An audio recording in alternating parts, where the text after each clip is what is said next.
pemeriksaan yang kita terhadap PT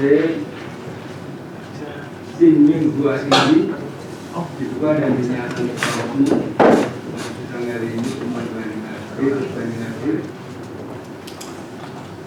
Jadi mohon banding akan misalkan.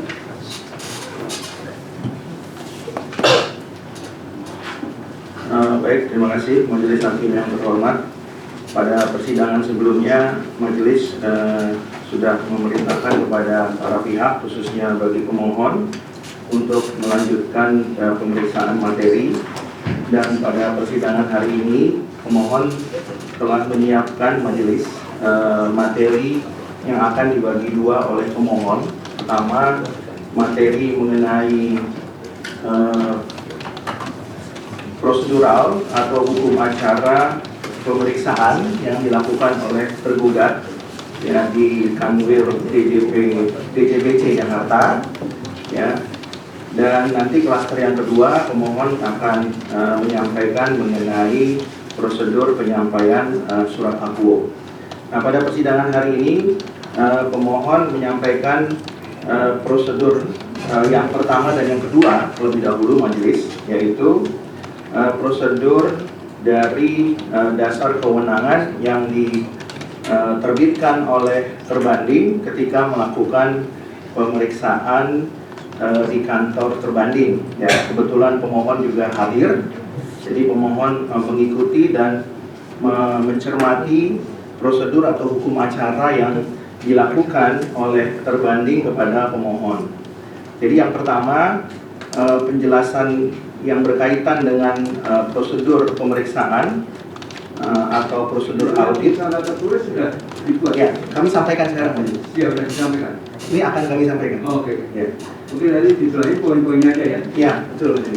Kami sampaikan dulu kepada majelis. Yang pertama mengenai legal standing daripada tim pemeriksa.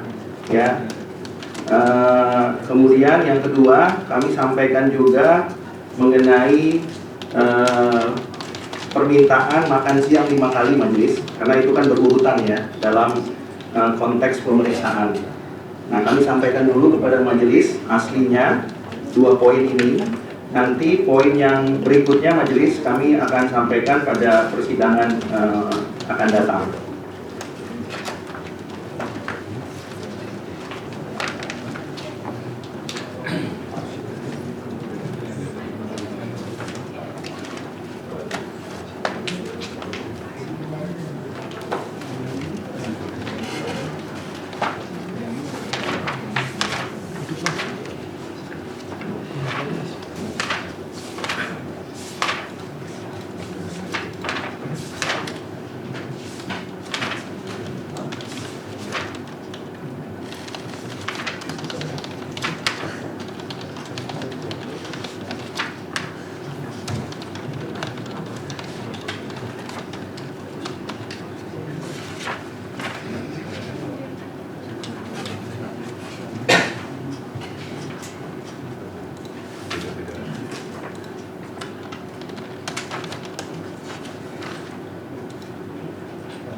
Oke, 1 kopi sudah disampaikan ke terbanding. Sudah majelis. Iya, terbanding dan rumah ya.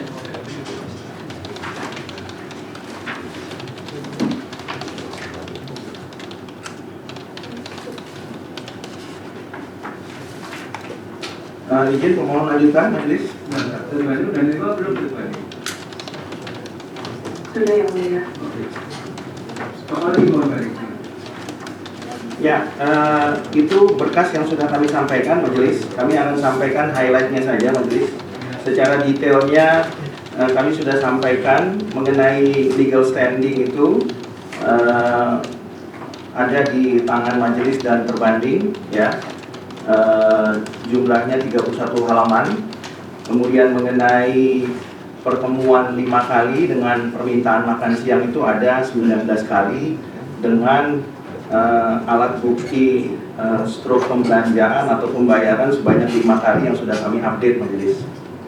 Nah, kami akan masuk dulu mengenai legal standing daripada terbanding ya pada saat melakukan audit atau pemeriksaan. Dalam perkara akuo, terbanding melakukan pemeriksaan terhadap pemohon dengan menggunakan tiga ST yang berbeda. Yang pertama ST93, yang kedua ST150, dan yang ketiga ST248. Nah, di dalam ST93, kewenangan daripada terbanding itu bersifat limitatif, ya.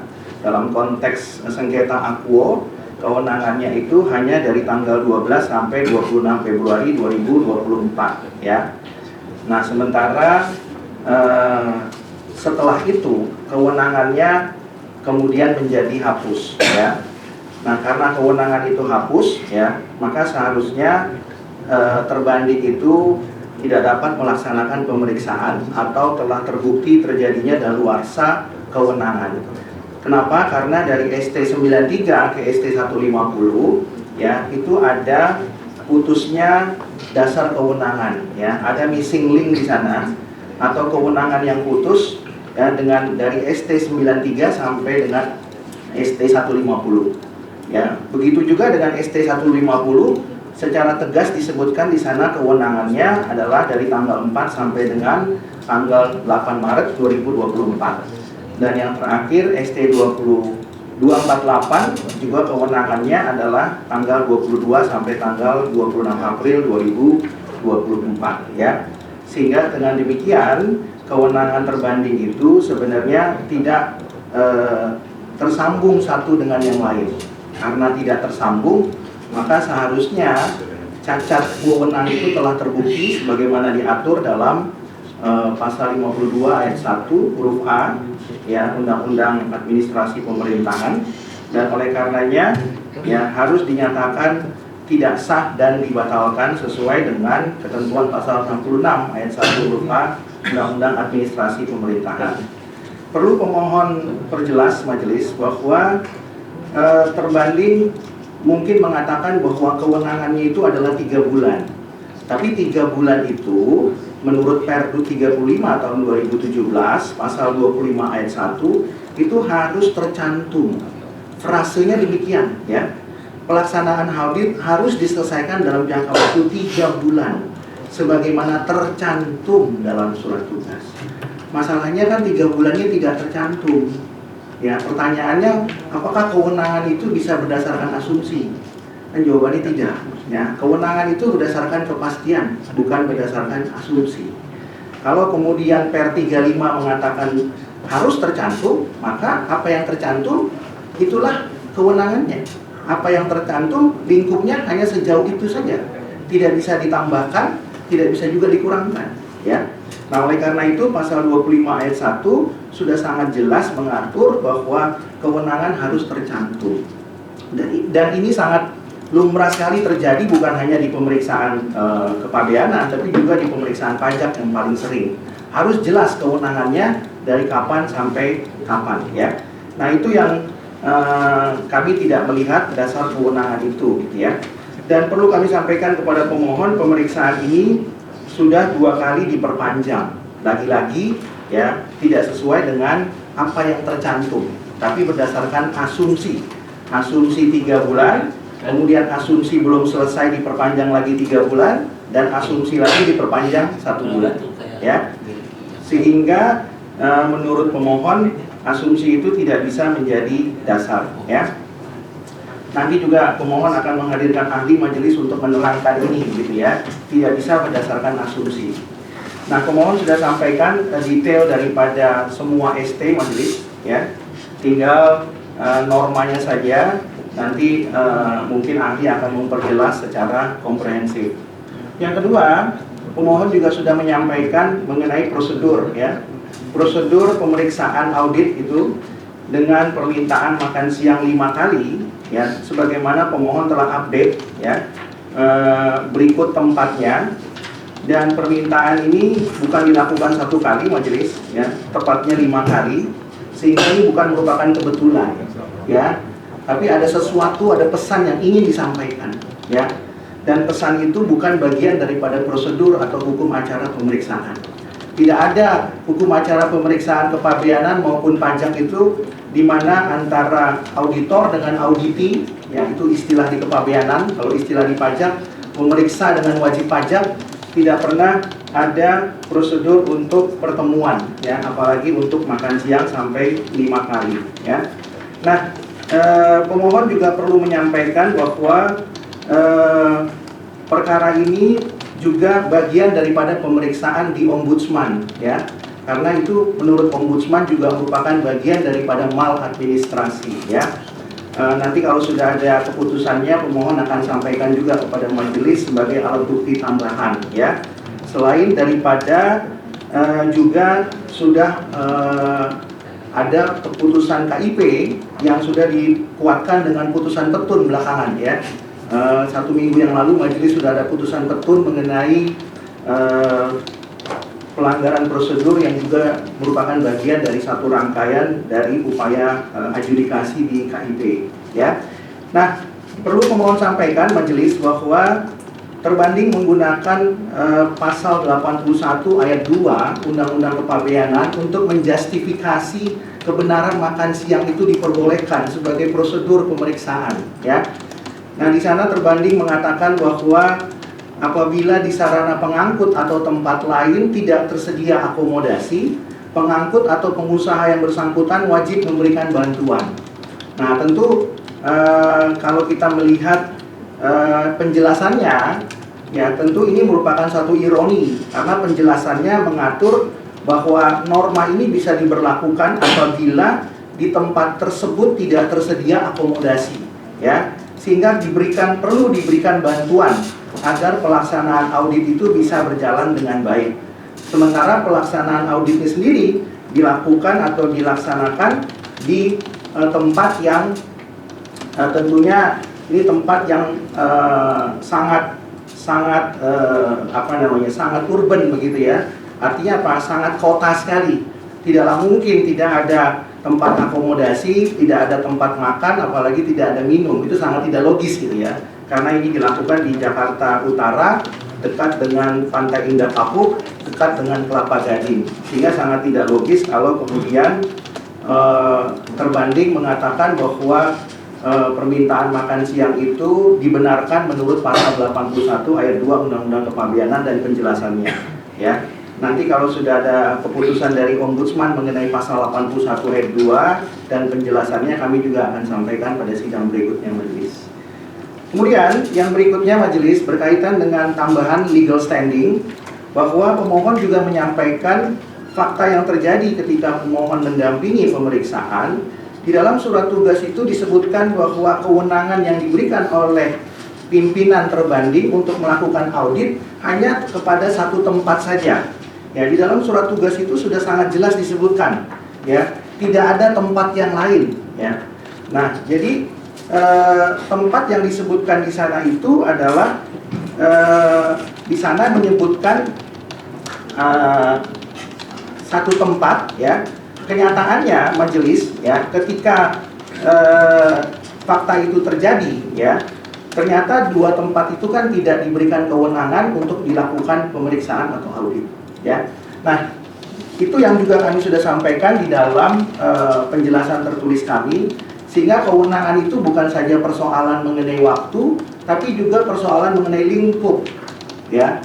Ketika wajib pajak diminta untuk diperiksa, ya, di satu tempat, apakah itu namanya lapangan atau kantor, maka lingkupnya ya sebesar itu saja, tidak bisa melebar kemana-mana.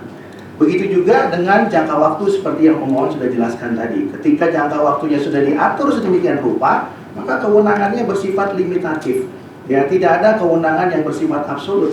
Karena kalau kewenangan absolut, maka yang terjadi adalah perbuatan atau tindakan sewenang-wenang, ya.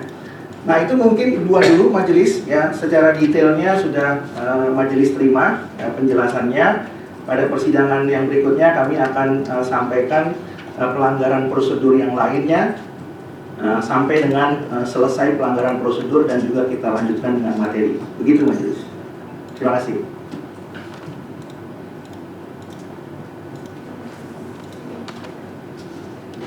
Oke, sudah ada menanggapi?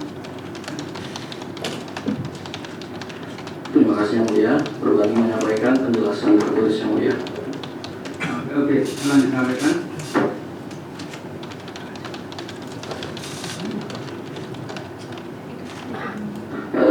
izin kami sampaikan poin-poin dulu yang mulia. Pada dasarnya perbanding tidak akan menanggapi terkait dengan materi tadi yang mulia, karena menurut perbanding formal pengajuan banding ini sudah tidak terpenuhi yang mulia. Jadi secara kronologis pada tanggal 16 Oktober 2024 itu adalah penyampaian dokumen keberatan dan pengajuan keberatan secara elektronik melalui portal DJBC yang mulia. Ini di hari yang sama. Kemudian tertanggal 6 Desember 2024 terbanding menerbitkan CAP 0043 dan mengirimkan secara real time melalui akun portal DJBC pemohon, dan ini statusnya sudah CAP diterbitkan dan terkirim ke pemohon yang mulia. Kemudian berdasarkan tersebut di 3 Februari 2025 pada dasarnya batas akhir pengajuan banding berdasarkan pasal 95 Undang-Undang Kepabeanan junto pasal 35 Undang-Undang Pembayaran Pajak ini sudah berakhir di 3 Februari 2025, dan pada faktanya pemohon mengajukan banding ini tertanggal 17 Juli 2025 yang mulia. Jadi itu terlambat 223 hari sejak tanggal penetapan. Jadi kami tidak akan menanggapi terkait materi tadi. Di pada dasarnya hak pemohon telah gugur untuk mengajukan banding yang mulia. Kami mengulas sedikit terkait dengan dari pemohon di formal sebelumnya terkait dengan portal down yang mulia. Jadi menurut pemohon ada portal down tertanggal 16 Oktober 2024 yang disampaikan di PMK 136 tahun 2022 tentang perubahan atas PMK 51 tentang tata cara pengajuan keberatan. Ini di pasal 25A ini dalam hal terdapat gangguan operasional sehingga portal DJBC tidak dapat dioperasikan, akan dilaksanakan berdasarkan pemberitahuan gangguan operasional oleh direktur yang memiliki tugas menyiapkan promosi kebijakan dalam hal ini Direktur IKC. Kemudian apabila ada gangguan lokal yaitu 25 ayat B-nya, kepala kantor dalam hal ini Kanwil DJBC Jakarta akan menyampaikan juga pemberitahuan yang bersifat lokal. Jadi faktanya itu tertanggal 16 Oktober 2024 tidak terdapat pemberitahuan resmi yang mulia, pemberitahuan resmi apapun mengenai gangguan operasional baik dari Direktur IKC maupun dari kepala kantor wilayah DJBC Jakarta. Sebenarnya jika memang benar sistem portal ini sedang down, maka pemohon seharusnya tidak bisa menyampaikan tanda terima elektronik tertanggal yang sama yang mulia di hari pemohon menyampaikan berkas-berkas keberatan secara manual. Itu tertanggal 16 Oktober 2024. Jadi di sini sebenarnya membuktikan bahwa portal tidak ada gangguan yang mulia. Kemudian kami menjelaskan lagi terkait dengan penyampaian CAP. Penyampaian CAP ini telah sah melalui portal DJBC karena memang telah diatur di PMK 136 tadi, itu di pasal 20 yang mulia. Ini keputusan Direktur Jenderal sebagaimana dimaksud dalam pasal 18 4 disampaikan kepada orang yang mengajukan keberatan melalui portal DJBC. Jadi itu telah sesuai dengan ketentuan tersebut. Jadi penerimaan dokumen secara manual sebenarnya itu dimungkinkan yang mulia apabila memang ada gangguan operasional, itu dimungkinkan. Tapi ada tahap lagi setelah diterima secara manual dan diterima melalui tanda terimanya itu, petugas pegawai DJBC itu sebenarnya akan mengupload lagi ke dalam portal DJBC yang mulia, sehingga nantinya penyelesaian keberatan dan penyampaian CAP-nya itu melalui portal DJBC juga. Ini semuanya telah diatur di PMK 136 tahun 2022 tadi yang mulia. Jadi di saat tertanggal 6 Desember 2024 tertanggal penyampaian CAP dan ditandatangani secara elektronik, itu pada faktanya juga tidak ada gangguan operasional. Jadi memang sudah tepat disampaikan secara elektronik. Berikutnya terkait dengan S21 yang telah diterbitkan oleh Direktur Keberatan Banding dan Peraturan. Ini merupakan surat tanggapan administratif Jadi ini bukan keputusan keberatan yang baru. Jadi hanya bersifat tanggapan administratif yang mulia, dan penyampaiannya pun tidak pernah disertai dengan salinan CAP 43, sehingga keputusan yang berlaku itu adalah keputusan CAP 43 tanggal 6 Desember 2024. Jadi yang mulia memang fakta yang tidak dapat dibantah lagi ini, jangka waktu pengajuan banding ini adalah 223 hari sejak tanggal penetapan. Jadi ternyata tidak memenuhi formal pengajuan keberatan yang mulia sebagaimana diatur di pasal 95 Undang-Undang Kepabeanan, justru pasal 35 Undang-Undang Pajak. Jadi menurut terbanding meminta kepada majelis demi kepastian hukum yang mulia untuk tidak melanjutkan ke pokok sengketa yang mulia. Terima kasih. Ada banding tanggapannya itu aja. Tidak ada yang tertulis ya? Ini kami sampaikan yang mulia tertulis.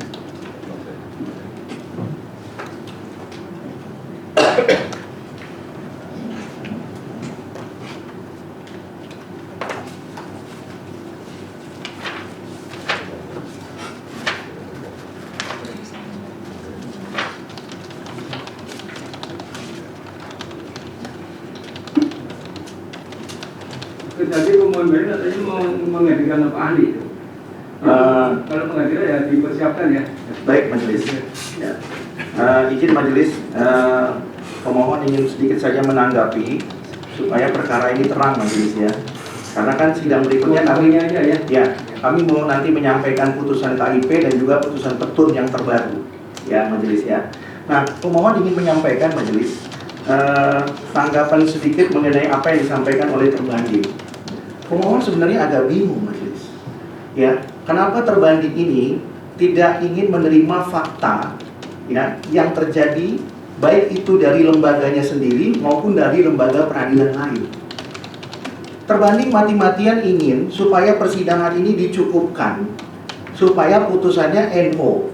Padahal faktanya ada lembaga lain yang mengatakan Anda bersalah. Sangatlah ironis dan tidak logis. Apakah terbanding malu menerima putusan itu? Sehingga terbanding berupaya mengatakan bahwa pengajuan banding kami lewat. Itu yang pertama. Yang kedua, kalau tadi terbanding mengatakan bahwa pengajuan banding kami sudah lewat waktu, pertanyaannya, kenapa kantor terbanding sendiri yang menerima, ya, yang menerima upaya yang kami ajukan dan diterima, ya? Kita mengajukannya secara manual, diterima, ada tanda terimanya. Terus terbanding mengatakan kami nggak pernah merasa menerima. Kami sudah buktikan ke majelis sebelumnya di perkara yang sebelumnya. Ya, lalu terbanding ingin mengatakan bahwa apakah tim terbanding yang lain salah atau tim terbanding yang lain itu tidak sah ketika menerima upaya hukum kami yang kami ajukan. Ya, sangatlah tidak logis gitu ya. Ketika dari Kanwil DJBC-nya sendiri menerima, lalu kemudian tim terbanding mengatakan, oh itu tidak benar dan tidak tepat. Sangat tidak logis. Itu yang kedua majelis. Yang ketiga, ya, kalau terbanding mengatakan bahwa CAP ini sudah disampaikan jauh-jauh hari, lalu kenapa terbanding mengirimkan surat kepada kami tertanggal 15 Mei 2025? Kenapa terbanding tidak diam saja, ya, atau mohon maaf tidur saja terbanding, nggak usah jawab surat kami? Justru karena terbanding punya tanggung jawab hukum, maka terbanding harus menjawab. Suratnya dijawab tanggal 15 Mei. Ya, terbanding mengatakan kami ya sudah menerbitkan keputusan dan kami tahu tanggal 15 Mei 2025. Ya. Karena permohonannya sudah kami sampaikan secara manual. Kalau terbanding ingin mengatakan bahwa tanggal 15 Mei itu tidak berarti apa-apa, lalu tanggung jawab hukum pejabat itu bagaimana diatur dalam Undang-Undang Administrasi Pemerintahan? Kenapa nggak Pak Kanwil diam saja, nggak perlu menjawab surat kami? Kenapa nggak Pak Kanwil, mohon maaf tidur saja, nggak usah jawab surat kami, nanti kami akan tempuh upaya hukum yang lain? Tapi justru Pak Kanwil menjawab tanggal 15 Mei, ini loh sudah ada. Nah, karena kami sudah tahu, baru kami ajukan upaya hukum. Ya, jadi kalau dalam perkara pajak, majelis itu sederhana saja. Kapan disampaikan, kapan diberitahukan, itu argonya dimulai. Nggak usah mati-matian, kemudian WP itu kehilangan hak mengajukan upaya hukum supaya faktanya tidak terungkap. Ya, apalagi sudah ada lembaga lain yang mengatakan salah Anda nih, salah meriksanya. Apa kurang puas? Ya, satu dari KIP, satu dari Petun. Nanti dilanjutkan ke Mahkamah Agung. Kurang puas juga. Nah, faktanya kalau itu mau dihambat dari sejak awal, ya, bagaimana terbanding mengetahui dosa-dosanya? Makanya harus dibuat terbuka supaya terungkap semuanya. Demikian majelis. Terima kasih. Oke. Izin yang mulia sedikit menanggapi. Iya Pak. Iya, kami hanya ingin menanggapi tadi terkait dengan pemohon menyampaikan bahwa terbanding tidak pernah mengakui bahwa ada penerimaan uang uang. Nah, tidak benar yang mulia. Kapan kami sampaikan? Kami tidak pernah menyampaikan terkait hal tersebut yang mulia. Sudah kami sampaikan tadi. Pada faktanya memang sudah kami sampaikan juga di penjelasan tertulis. Itu memang ada dua pengajuan di tertanggal yang sama secara manual yang diterima oleh Bapak Eka Jayadi yang mulia, dan juga secara elektronik. Jadi memang faktanya ada dua penerimaan di situ yang mulia. Dan yang pemohon tidak pahami di sini di PMK 136 itu tata cara penyelesaian keberatan dan penyampaian keberatan itu harus melalui portal yang mulia kecuali ada gangguan. Jadi itu fakta-fakta yang benar-benar nyata dan sesuai ketentuan peraturan perundang-undangan seperti itu yang mulia. Jadi tidak benar bahwa kami menyampaikan itu tidak diterima mulia. Dua-duanya terima secara manual dan secara elektronik, tapi penyelesaiannya itu secara elektronik, penyampaian melalui portal IJBJ yang mulia. Terima kasih. Oke, untuk sidang berikutnya dari mohon banding apa yang perlu disampaikan? Terima kasih majelis. Pemohon akan menyampaikan pelanggaran prosedur mengenai tidak diterbitkannya KKA majelis, dan itu dikuatkan oleh putusan KIP dan putusan Petun, ya, bahwa dalam pemeriksaan itu tidak pernah disampaikan DTS dengan KKA, kertas kerja audit sejumlah 999 halaman atau 10.000 item. Ya, itu tidak pernah disampaikan. Ya, tapi langsung diterbitkan SPKTNP dan SPP. Ya, sehingga itu membuktikan satu pelanggaran hukum acara atau pemeriksaan bahwa surat akuo itu sangatlah prematur dan cacat prosedur. Demikian majelis, itu beberapa yang nanti kami akan tambahkan. Oke, katanya dia mau nggak dengan ahli? Setelah itu majelis. Enggak, artinya di rancang ini berapa kali sidang ahli? 2 kali. 2 kali ya? Nanti dipahami dulu bahwa ini sidangnya tinggal 2, makanya majelis ingin melihat Anda mengorganisir itu kan semua apa yang perlu disampaikan, dipersiapkan sehingga enak itu, termasuk ahli itu ya, dipersiapkan, soalnya telah melibatkan orang lain itu. Oke, itu aja ya, silakan ya.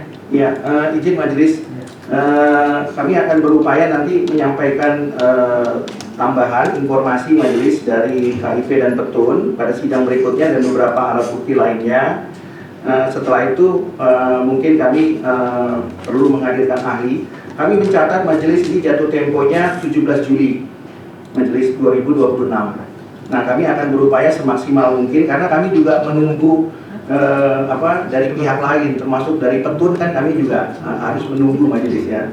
Kami meminta salinan resminya supaya ini menjadi fakta persidangan di persidangan ini ya, bukan alat bukti yang tidak sah, tapi harus sah. Ya. Jadi kami akan berupaya maksimal majelis. Demikian. Itu dulu kan. Oke. Ya, agenda sidang berikutnya mohon banding kan. Oke. Sidang urusan sengketa pajak PT Siming 2 Engine ditunda dan dilanjut lagi pada tanggal 25 Mei 2026 dan sidang hari ini dinyatakan selesai dan ditutup. Terima kasih mohon banding, terima kasih berbanding. Terima kasih majelis, terima kasih berbanding.